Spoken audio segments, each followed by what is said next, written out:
સુરતથી સમાચાર પાલિકાની બેદરકારીના કારણે ખેડૂતોને થયું નુકસાન। સિંચાઈ વિભાગને જાણ કર્યા વગર નહેર પાસે પાણી લાઈનનું ખોદકામ કર્યું। ખેડૂતોને પાણી આપવાનું રોટેશન ચાલી રહ્યું છે અને ખેતરોમાં પાણીની તાતી જરૂરિયાત છે। આવા સમયે પાલિકાએ નહેરનું પાણી બંધ કરાવી કામકાજ શરૂ કર્યું। ખેડૂતોને નુકસાન થતા તેમણે વિરોધ દર્શાવ્યો। નહેરમાં ગાબડું પાડી નહેરને પણ નુકસાન કર્યું હોવાનો આરોપ ખેડૂતોએ લગાવ્યો છે। ઓલપાડ તાલુકાના સારોલી ગામ ખાતેથી પસાર થતી નહેરમાં મસ્ત મોટું ગાબડું પાડ્યું છે। આ દ્રશ્ય તમે જોઈ શકો છો। આ પ્રમાણે જે સુરત મહાનગરપાલિકા દ્વારા ગટર નાખવાનું કામકાજ છે ચાલી રહ્યું છે, ત્યારે દ્રશ્ય સીધા જોઈ શકો છો। આ પ્રમાણે જે ગટરના પાઇપ છે નાખવાનું કામકાજ ચાલી રહ્યું હતું, ત્યારે અચાનક જ આ રીતે નહેરમાં મસ્ત મોટું ગાબડું છે એ પડી ગયું છે, જેના કારણે અત્યારે ખેડૂતોને જે રોટેશન પ્રમાણે પાણી આપવાનું હોય છે એ અત્યારે બંધ થઈ ચૂક્યું છે, જેના કારણે ખેડૂતો છે એ આક્રોશિત થયા છે। આપણી સાથે ખેડૂતો મોજૂદ છે, તેમની પાસેથી જાણીશું। આપ જણાવો, કેટલું નુકસાન થશે, શું ફરિયાદ? ઘણું બધું નુકસાન થશે। અમારે ડાંગરની રોપણી ચાલુ છે અને પાણીની એકદમ સખત જરૂર છે। એસએમસી વાળાને ખબર છે કે રોટેશન ફક્ત મહિના પૂરતું જ છે, તો મહિના પછી એને કામ કરવું જોઈતું હતું। એમને કામ ચાલુ પાણીએ કહ્યું છે ને નહેરને તોડી નાખી છે।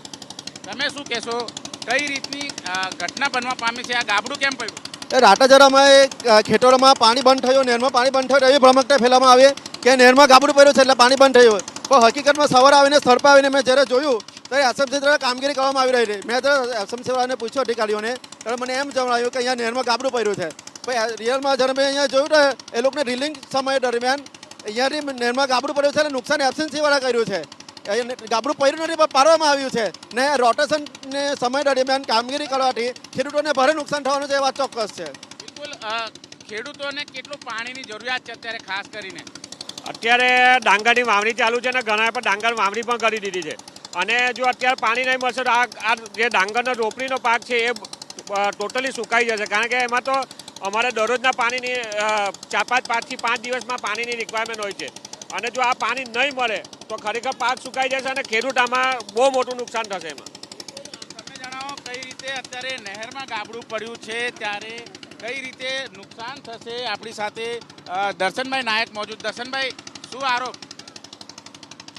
સિંચાઈ વિભાગની અધિકારીની બેદરકારી અને સુરત મહાનગરપાલિકા અને કોન્ટ્રાક્ટર પોતે કોઈ કાયદાને કોઈ પણ જાતની મંજૂરી વિના સરકારનો પરિપત્ર હોવા છતાં સિંચાઈ વિભાગ જ્યારે પાણીનું રોટેશન ચાલતું હોવાથી આ પાણી તમે કરી નહીં શકો કોઈ કામગીરી, તે છતાં ગાબડું પાડવાનું કામ આ કોન્ટ્રાક્ટર કર્યું છે।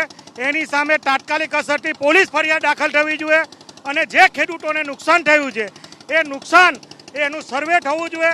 અને ઘણા દિવસથી આજે ખેડૂતો ડાંગર હોય, શાકભાજી હોય, એનો પાક વિના જ્યારે તરવરતા હોય અને આ કામ કર્યું છે એ જવાબદારની સામે પગલાં લેવા જોઈએ, એવો માનનીય મુખ્યમંત્રીને મેં તાત્કાલિક અસરથી હમણાં પત્ર લખ્યો છે।